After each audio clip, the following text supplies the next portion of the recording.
자, 17강 부동산 투자의 의의 및 수익률이다. 이 부분 좀 알아보겠습니다.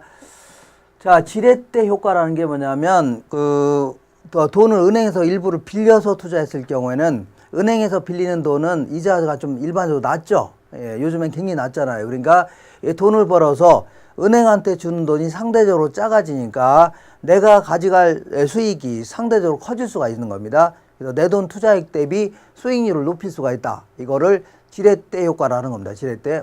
그래서 자, 타인 자본의 비중이 증가함에 따라서 자기 자본의 손익이 확대되는데 이때 주의할 것은 일반적으로는 이익이 점점 커져서 나타나는 게 일반적입니다. 근데 어떤 경우는요, 손해가 점점 커질 수가 있습니다. 예를 들어서 사채이자를 썼다. 그럴 경우는 돈 벌어서 사채업자한테 다 퍼준 거 아닙니까? 그럼 오히려 손해가 점점 커질 수가 있습니다. 이거를 지렛대 효과다. 어쨌거나 내 돈 1억 원 투자했을 때 1년 후에 2천만 원 정도 얻을 수 있는 투자안이 있는데 은행 이자율은 10%라고 쳐볼게요. 이때 내 돈을 100% 다 투자했다고 쳐볼게요. 내 돈 1억, 은행에서 빌린 돈 없다. 그러면 총 투자 수익률이라는 게 뭐냐면 이 은행에서 빌린 돈하고 내 돈을 합친 거를 총 투자액. 그 다음에 돈은 버는 거 중에 내가 가져갈 돈, 은행이 가져갈 돈 있겠죠. 여기 합친 게 차지하는 비율을 총 투자 수익률을 해주는 겁니다. 그러니까 어쩌나 총 투자 수익률은 자, 그 두 개 합친 거 1억이죠. 그리고 2천만 원 벌긴 했는데 은행이 가져갈 건 없죠. 왜냐면 전액 내 돈만 투자했으니까. 그러니까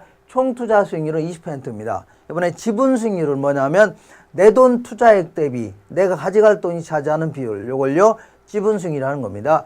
그러니까 내 돈 얼마 투자했다고요? 1억 투자했고 2천만 원 좀 내 거죠. 이것도 20% 맞네요. 그러니까 전액을 내 돈만 투자했다면 지분 수익률이 됐든 총 투자 수익률이 됐든 똑같은 겁니다. 똑같다. 근데 자, 이렇게 해볼게요. 내 돈을 5천만 원 투자하고 은행에서 5천만 원 빌려서 투자했다고 쳐볼게요.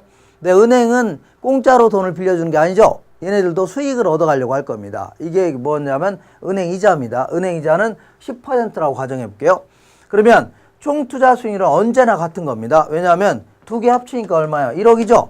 그 다음에 항상 2천만 원 벌었는데 그 중에서 은행이 가져갈 거 빼면 다 누구 거라고요? 내 거 아닙니까? 그러니까 항상 2천만 원에는 내가 가져갈 수익과 은행이 가져갈 수익이 섞여 있는 겁니다. 그러니까 얘는 어느 경우나 다 항상 똑같습니다. 20%. 근데 지분 수익률을 계산해 볼게요.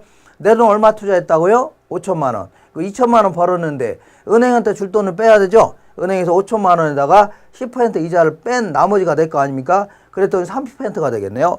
오, 신기하네요. 자, 이 내 돈 투자액 대비 수익률이 타인 자본의 비율이 증가하니까 지분 수익률이 점점 커진다는 얘기죠. 이거를 뭐라 하냐면 지렛대 효과라고 하는데 특히 정의 지렛대 효과라는 겁니다. 이렇게 점점 내 돈 투자액 대비 수익률이 커지는 거. 왜 이런 효과가 나타나냐면 은행 이자율은 상대적으로 싸죠. 그러니까 총 투자 수익률에 비해서 총 투자 수익은 항상 같은 거 아닙니까? 근데 은행 이자는 10%밖에 안 되죠. 그러다 보니까 돈 벌어서 은행한테 준 돈이 작아지니까 내가 가져갈 수익이 상대적으로 커서 이런 효과가 나타나는 겁니다. 이렇게. 자, 그 다음에 수익률은 투하자본분의 순수익이 차지하는 비율인데 요거는 내 돈 투자액 대비 수익률이냐 은행에서 빌린 돈 대비 수익률이냐 이런 측면에서 얘기하는 게 아니라 자, 여기서는 전액을 내 돈만 투자했다고 가정해보자. 이때 내가 앞으로 예상되는 수익률이 될 수 있고 아니면 나중에 실제 번 수익률이 있을 수가 있는 거죠. 그런 거 한번 생각해 볼게요. 자, 내가 이제 고시원 사업을 하려고 하는데 노량진에 가서 고시원 사업을 하려고 하는데 자, 이 B라는 고시원, C, D라는 고시원들이 시장에 나와 있다는 얘기죠. 그러다 보니까 자, 이 장사가 잘 되는 것들은 가격을 막 올리려고 할 겁니다. 그러면 내가 지금 현재 높은 수익률이지만 점점 수익률은 떨어질 수밖에 없는 거죠. 내가 구입한다면.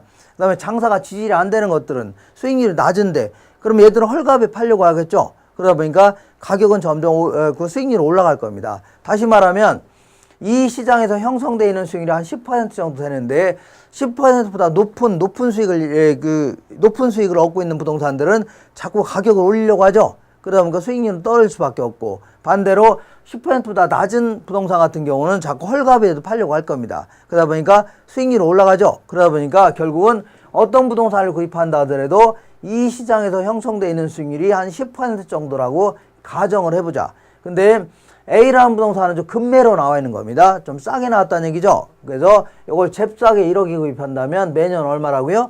2천만 원 정도 기대된다. 그럼 이때 수익률 얼마라고요? 20%가 되겠네요. 그러면 다른 데다 투자하면 10%밖에 못 버는데 여기는요 20%의 높은 수익을 얻을 수가 있는 거죠. 그럼 당연히 여기다 투자하려고 하겠네요. 그래서 여기다 투자할 때 요거를 기대 수익률 혹은 내부 수익률 이렇게 표현합니다. 요 10%를 뭐라 하냐면 요구 수익률 아니면 외부 수익률 이런 표현도 씁니다. 최저 필수 수익률. 아시네? 그래서 논리 자체는 아주 간단한 겁니다. 자, 얘가 10%가 왜 10%냐? 요게 조금 의구심이 있어서 그렇지. 얘보다 큰 한은 계속 여기다 투자하려고 했죠. 그러니까 투자 결정은 기대 수익률이 뭐보다 클 때요? 요구 수익률보다 클 때 투자하려고 할 겁니다. 그 다음에 반대로 기대 수익률이 요구보다 작다 그러면 투자하려고 안 하려고요? 안 하려고 하죠. 이런 얘기입니다. 자, 근데 기대 수익률이 요구보다 크다 그럴 경우는 이런 경우를 얘기합니다. 이런 경우를 얘기하는데 이런 데 투자하려고 할 거 아닙니까? 근데 1년이 지났는데도 앞으로 계속 20%가 예상이 된대요. 그래서 이제 돈 많이 벌어갖고 처분하려고 하는데 누군가 찾아온 거죠. 그래서 자기한테 이 부동산을 팔으랍니다. 그래서 내가 뭐라고 했어요? 너 얼마 줄래? 그랬더니 얘가 내가 투자한 게 1억이니까 자기가 1억을 드리겠답니다. 그러면 나는 뭐라고요? 다른 데 가서 알아보라고 하죠.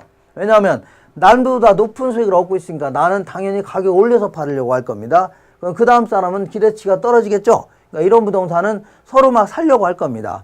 그러니까 내 입장에서 그 가격을 올려서 팔으려고 할 거 아닙니까? 그러면 그 다음에는 기대수익이 떨어지죠. 그러니까 어디까지 올리려고 하냐면 얘보다 높은 한은 계속 올리려고 하는 거죠. 그럼 결국은 얘랑 같아지는 선까지 갈 거 아닙니까? 그러니까 누군가가 일시적으로 큰 돈을 번다 하더라도 장기적으로는 결국은 요구 수익률 정도밖에 못 얻는다는 얘기입니다. 그러니까 기대 수익률이 요구 수익률보다 큰 부동산 같은 경우는 서로 막 구입하려고 할 거 아닙니까? 그러니까 가격은 막 올라갈 겁니다. 그러면 그 다음 사람들은 기대 수익률이 떨어지면서 결국은 기대 수익률과 요구 수는 같아질 수밖에 없다는 얘기입니다. 그리고 반대의 경우는 거꾸로 좀 해석하시면 됩니다. 이렇게 해서 이 내용 잘 확인하시면 됩니다. 이상입니다.